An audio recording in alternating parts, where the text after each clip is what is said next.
Boa noite a todos. Primeiro, é um privilégio estar junto com vocês nesse fortalecimento empresarial, que sem dúvida nenhuma traz muito conhecimento. O Bradesco é uma empresa que acredita muito na Paraíba. Hoje nós temos 960 pontos de atendimento em toda a Paraíba, em todos os municípios. A capilaridade é um dos nossos fortes pontos para que nós possamos expandir os nossos negócios e fazer com que as nossas empresas do estado da Paraíba também se conscientizem e cresçam juntamente com o nosso banco. Estaremos trazendo nesta noite o nosso economista do banco, formado em Economia e História pela Universidade de Michigan, nos Estados Unidos, e mestre em Economia e Finanças pela FGV São Paulo. Foi sócio da MCM, Consultorias Associados, de 1996 a 2004. Economista sênior do Banco Santander do Brasil, de 2004 a 2008. E estrategista de câmbio e renda fixa para o Brasil e México, no Santander Securities, em Nova York, de 2008 a 2010. Ingressou no HSBC em 2010 e foi economista-chefe do HSBC no Brasil e a partir de 2013. E está no Bradesco desde 2016, desculpe. Tema da palestra: Perspectiva para os negócios em 2023. Bem-vindo, Constantino.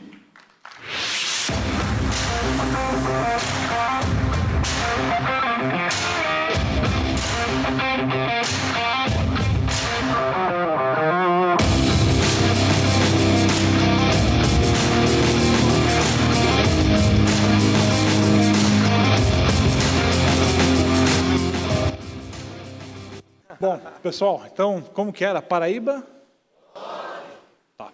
Pessoal, antes de mais nada, queria agradecer muito o convite para estar aqui com vocês, tá? É um grande prazer, né?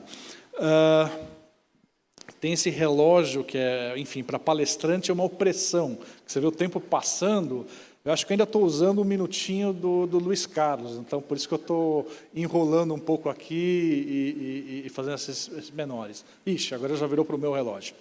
Bom, então tenho 25 minutos, né, e pediram para eu trazer um pouco a nossa visão a respeito da economia brasileira para o ano que vem, né, um ano diferente, né, a gente acabou de passar pelo ciclo eleitoral, então, claro, uma pergunta que as pessoas se fazem é para onde que vai a economia, se vai ter alguma mudança mais significativa, né? E a resposta honesta, para se dar a essa altura do campeonato, é a gente não sabe. A gente não sabe porque a gente ainda não tem os detalhes de como vai ser a política econômica a partir do ano que vem. Tá? Então, o que eu vou trazer aqui para vocês hoje é um pouco a discussão que a gente tem dentro do banco a respeito do cenário econômico, como que ele veio ao longo desse ano e um pouco o entorno que a gente está imaginando para esse final de ano, para essa entrada em 2023, né? E também um pouco a respeito de, enfim, do que já foi falado até agora na imprensa sobre a direção da política econômica, como que a gente acha que isso pode se encaixar nesse cenário. Tá? Então, vamos direto na fala sobre economia. Tá? Então, se a gente voltar ao relógio, mais ou menos um ano e meio atrás, tá? Por que as pessoas falavam de crescimento em 22? Né? O pessoal falava de queda de PIB, né? De crescimento zero. A nossa projeção lá no Bradesco era de crescimento de apenas 0,5. Tá? Então, no final das contas, 2022 foi um ano de surpresa econômica. A economia acabou crescendo mais do que se imaginava esse ano. E aí uma pergunta importante para a gente fazer é, poxa vida, da onde que veio esse crescimento? Por que a economia cresceu mais? A resposta, na nossa opinião, tem um pouco a ver com o processo de reabertura da economia pós-pandemia, né? Algumas pessoas aqui já comentaram como é legal estar aqui na mesma sala junto, sem máscara, né? Eu mesmo, enfim, poxa, a gente deu um jeito, a gente fazia eventos assim, pela telinha pequenininha, lá pelo Zoom, por sei lá mais o quê, mas, poxa, é muito mais legal falar olhando para vocês, né? Até, enfim, marco algumas pessoas na plateia e tento entender, poxa, a pessoa está interessada, está muito chato, deixa eu mudar de assunto. Então, você sente essa sala e torna isso muito legal. Mas esse processo de reabertura, acho que contribuiu bastante para esse processo, né? A Virgínia, né, veio aqui falar de turismo, né? Então deixa eu fazer um link a respeito disso, né? Provavelmente o setor, e claro, o turismo faz parte disso, mas o macro setor que mais sofreu durante a pandemia foi exatamente o setor de serviços. E por quê? Porque o serviço depende muito desse contato entre as pessoas, tá? Então, não é surpresa que, na medida que a gente foi reabrindo a economia, a gente volta a circular, volta a ter essas interações, foi exatamente o setor de serviços que mais, enfim, experimentou essa recuperação, que liderou esse processo de crescimento, tá? Agora, isso é importante porque, se eu olho para a economia brasileira, tá, pegando uma definição um pouco mais generosa do que é serviços, para incluir comércio, para incluir transportes, poxa vida, setor de serviços corresponde a mais de 2/3 do PIB, tá? Corresponde a quase 70% do mercado de trabalho. Então, é claro, se é o setor de serviços que está puxando esse crescimento vai se fazer sentido particularmente no mercado de trabalho, tá? E uma das grandes surpresas que a gente teve com a economia em 2022 foi exatamente a velocidade da queda do desemprego, que é o gráfico que vocês estão vendo aqui na tela, tá? Para vocês terem uma ideia, a expectativa média do mercado em janeiro desse ano é que o desemprego encerrasse esse ano na casa de 11,5%. Tá? A nossa projeção mais recente, 8,5%. Isso faz uma diferença, uma baita de uma diferença. Tá? Porque também a gente não está falando só de queda da taxa de desemprego. Tá?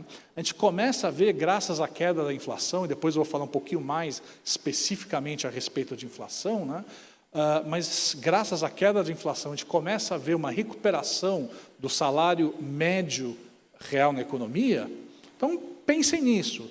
Você tem mais gente entrando no mercado de trabalho, e essas pessoas, na média, estão ganhando um pouco mais em termos de reais. Então, a gente chega nesse gráfico aqui. Tá? Eu evito economês, às vezes não tem jeito. Tá?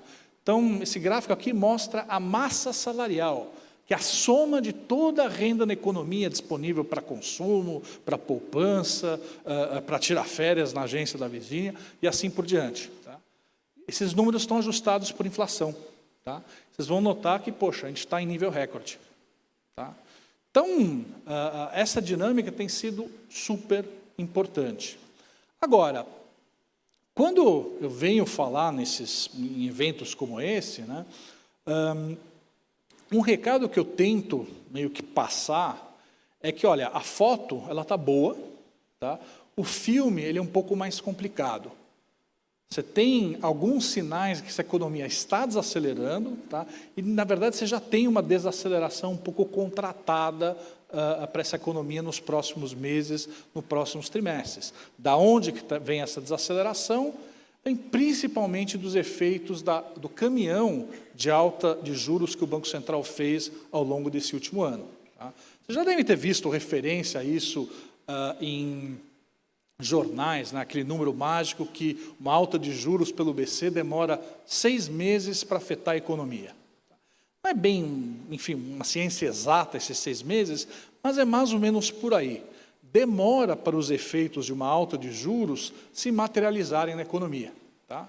O ponto importante é, de todos esses mais de 10 pontos percentuais de alta de juros que o BC deu desde um ano e pouco atrás, né, taxa Selic estava a 2%, hoje está 13,75%, né?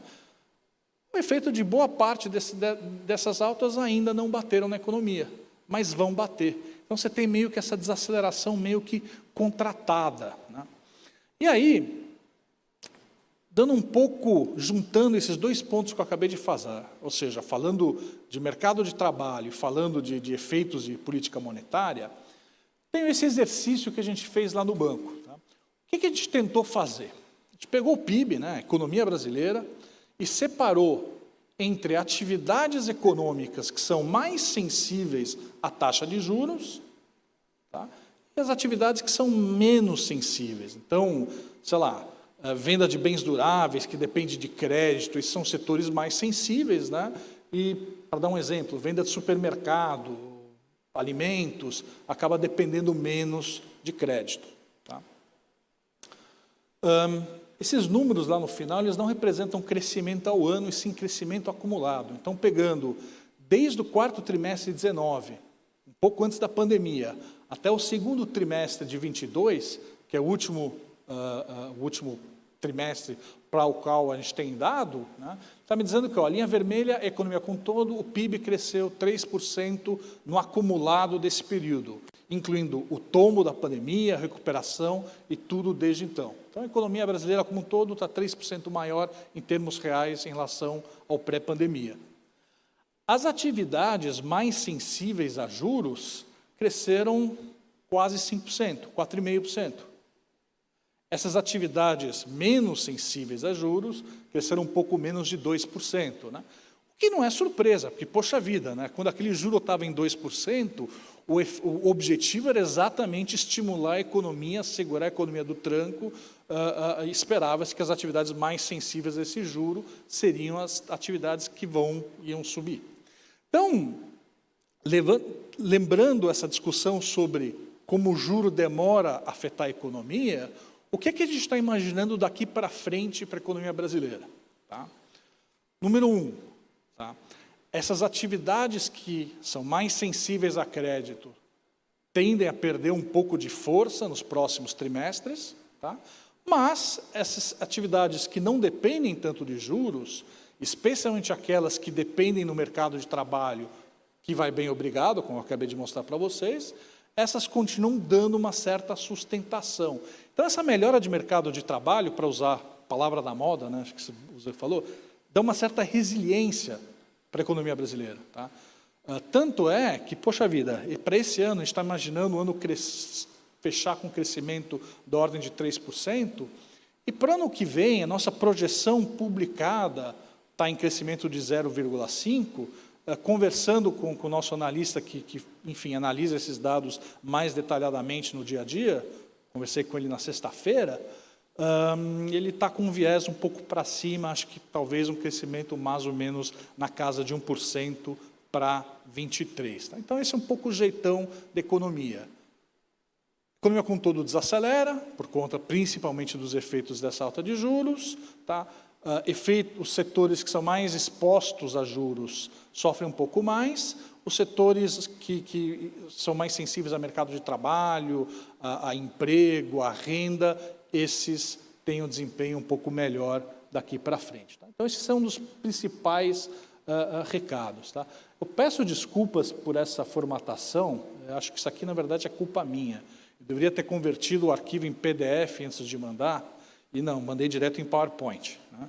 E o banco, ele deve ter contratado uma agência de marketing mirabolante aí, que fez uma fonte especial do banco. O problema é que os computadores que não são do banco não têm essa fonte. Por isso que fica essa coisa meio estranha. Peço perdão por isso, deveria ter pensado nisso. Normalmente, nas apresentações, eu levo meu computador, espeto no projetor e eu faço. Enfim, falha totalmente minha. Peço desculpas ao pessoal aqui da organização. Bom, vamos lá.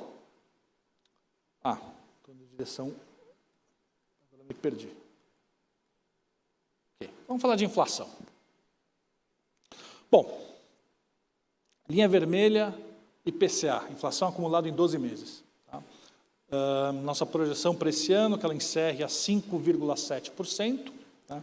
Para o ano que vem a 4,9%. Tá? Voltando o relógio, uns 5, 6 meses atrás, tá?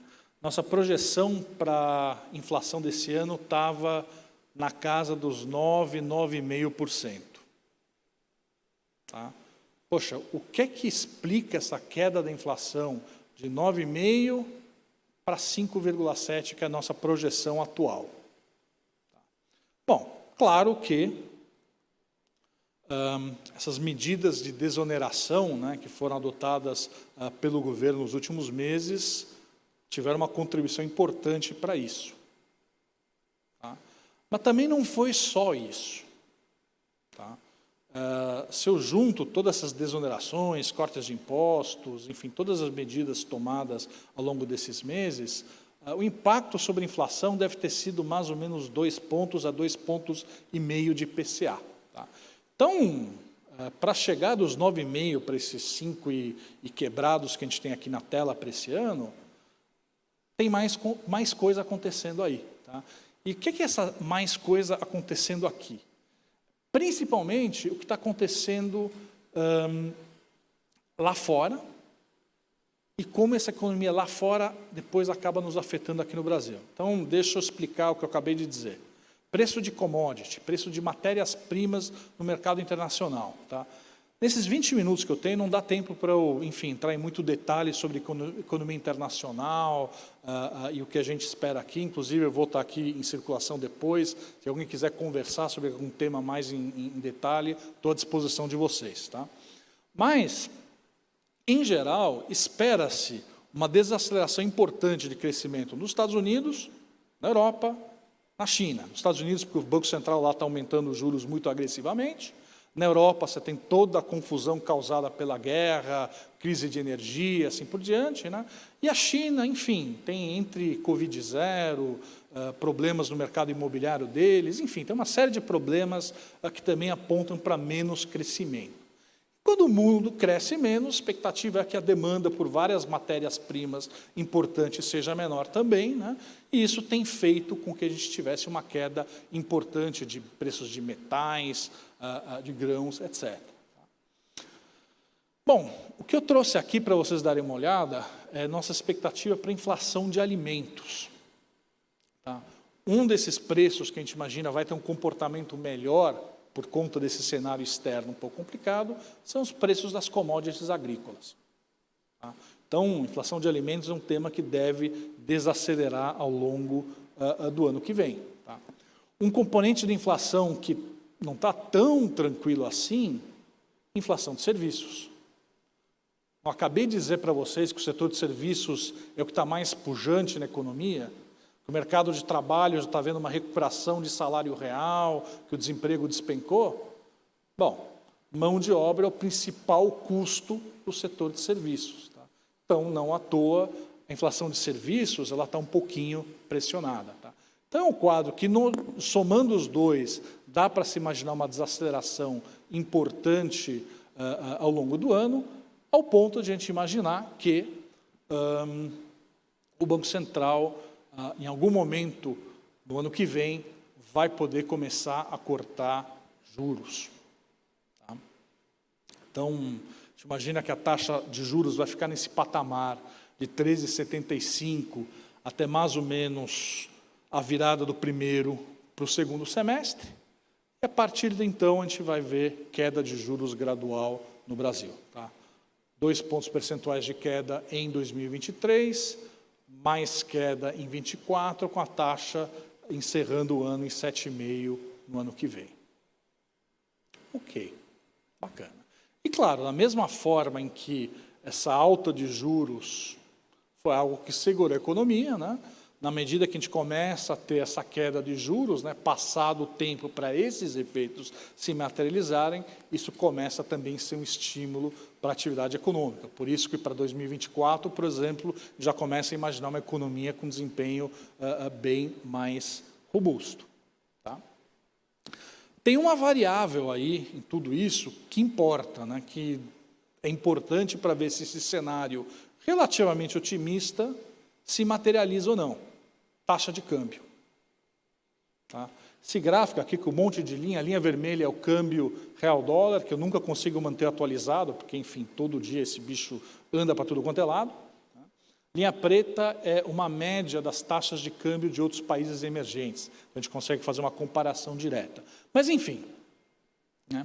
Quando eu falei sobre a importância dos preços das commodities, né, das matérias-primas lá fora, na verdade, o relevante para a nossa inflação é preço dessas commodities em reais. Então, passa por que está acontecendo com esses preços lá fora e passa também pelo que está acontecendo com a taxa de câmbio aqui dentro. Tá? Legal. Então, aqui acho que é um bom gancho para a gente trazer o pouco que a gente já sabe a respeito da política econômica a partir de 2023. Né? Então, a sinalização dada pelo governo da transição, né, é uma intenção de expandir os programas de transferência de renda. Tá? Então, o Auxílio Brasil, Bolsa Família, enfim, né, vai ser mantido nesse valor de R$600, né, e você também tem essa proposta de expandir o programa com aquele valor adicional por filho para cada família. Né?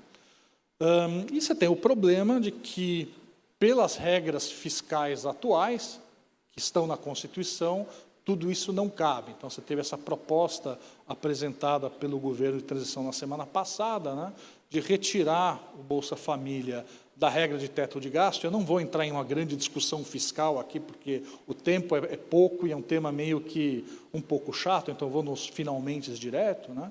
Mas, enfim, então teve essa proposta para retirar isso da regra do teto, né? E aí utilizar esse espaço com o aumento de outros gastos. Bom, como isso afeta a economia daqui para frente? Não sabemos direito. De um lado, é claro, se você está expandindo a renda do pessoal na base da pirâmide de renda, você está dando mais poder de compra para esse segmento da população, isso pode fortalecer o consumo dessas pessoas e, portanto, pode ser um fator positivo para a atividade econômica. Essa é uma forma de olhar para isso.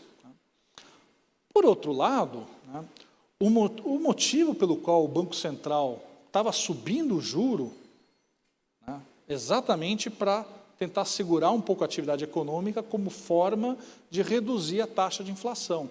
Então, uma forma, talvez, de imaginar um pouco como isso funciona, imagina que você está dirigindo um carro. Tá? A política fiscal é o acelerador, tá? E a política de juros do Banco Central é o freio. Então, o carro estava meio que ameaçando de passar o limite da velocidade, né? Você aperta um pouco o freio, né? Você sobe o juro para o carro desacelerar. Bacana. Só que se eu começo a acelerar, a apertar no pedal do acelerador, o que vai acontecer? Bom, ou o carro volta a acelerar, talvez eu tenha que frear um pouco mais, né, para compensar esse efeito de ter apertado o acelerador a mais. Tá? Então, de um lado, você pode ter esse estímulo a mais para consumo, vindo dessa expansão dos programas, né, mas, por outro lado, talvez o Banco Central tenha que postergar os cortes de juros por conta dessa entrada, desse estímulo a mais que não estava no radar anteriormente. Tá? E a gente precisa ver qual que vai o efeito final de tudo isso sobre a atividade econômica. Tem uma outra consideração, né, que tem a ver com a dívida pública. Né?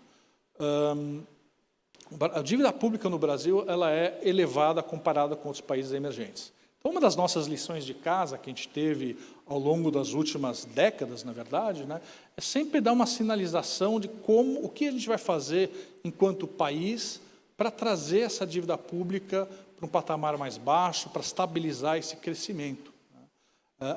Antigamente, a gente tinha as metas de superávit primário, né, desde o governo FHC, depois o governo Lula, começo do governo Dilma também.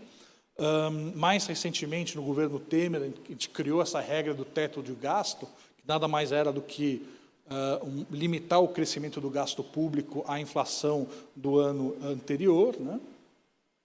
E, enfim, né, existe eu diria, um desejo, né, uma necessidade de sinalizar qual que é a nova regra que vai sinalizar que o gasto não vai crescer excessivamente e levar a um aumento dessa dívida pública. Essa sinalização inicial de aumento de gasto, né, ela, enfim, gerou um certo desconforto, tanto é que a gente viu mercado de câmbios depreciando, etc., no dia seguinte, as curvas de juros aumentando.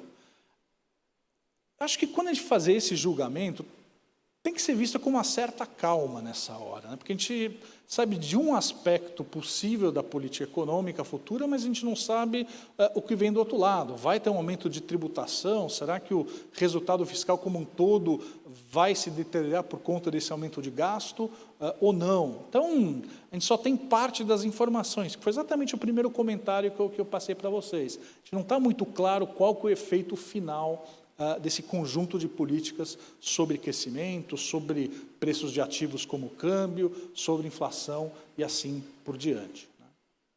Mas o que acho que dá para deixar como principais recados, né, eu estou vendo que o meu tempo está chegando a 1 minuto, então um bom ponto para eu ir para os finalmente, né, que é a tabela de projeções aqui. Acho que como principais recados que eu queria deixar para vocês, então, número 1, a gente está num processo de desaceleração da economia, está associado àquela alta de juros que ocorreu no último ano e meio. Tá? O bom desempenho do mercado de trabalho gera uma certa resiliência para a economia. Tá? Então, a gente não acredita em recessão, a gente acredita em desaceleração do crescimento, que, diga-se de passagem, é a receita necessária para trazer a inflação para um patamar mais razoável. Tá? Essa queda da inflação, na nossa opinião, permitirá ao Banco Central começar a cortar juros. Em algum momento isso também vira um estímulo econômico, então para 2024 acho que a perspectiva para a economia é melhor hoje. Né? E claro, tem toda essa discussão sobre política fiscal a partir do ano que vem, como, enfim, vai ser conduzido o processo de negociação do orçamento, todas as questões, enfim, a gente vai ter que acompanhar de perto para chegar a alguma conclusão. Tá? Acho que hoje por hoje, acho que a gente deve olhar isso com uma certa calma, né? Não adianta também dizer, vai aumentar o gasto, o mundo vai acabar. Não, o mundo não vai acabar, né?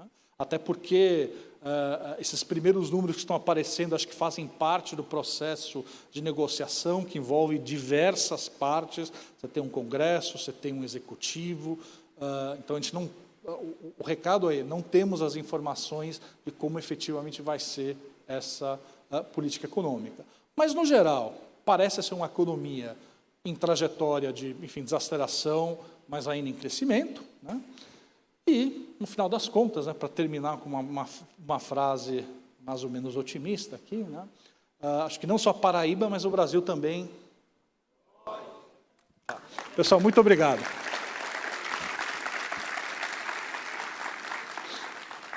Deixa eu vender meu peixe rapidinho também, uma coisa interessante. Tá? Pessoal, vocês podem liberar a apresentação um segundinho? Tá. Só chamar atenção para esse endereço de internet aqui. Tá? Esse é o site do Departamento Econômico do Bradesco. Tá? Você não precisa de senha para acessar ele. Tá? www.economiaemdia.com.br. Então, ele é totalmente público. Lá vocês vão encontrar todos os nossos relatórios, projeções sempre atualizadas. Então, para quem tem interesse sobre economia, lá é uma boa fonte. Como eu disse, não precisa de senha, é totalmente aberto. Tá? Então, sempre uma fonte interessante. Pessoal, muito obrigado, boa noite, até a próxima. Me permita entregar também esse certificado. Obrigado pela tua presença, a tua disponibilidade de estar conosco e que, sem dúvida nenhuma, foi de grande valia para o nosso evento. Obrigado.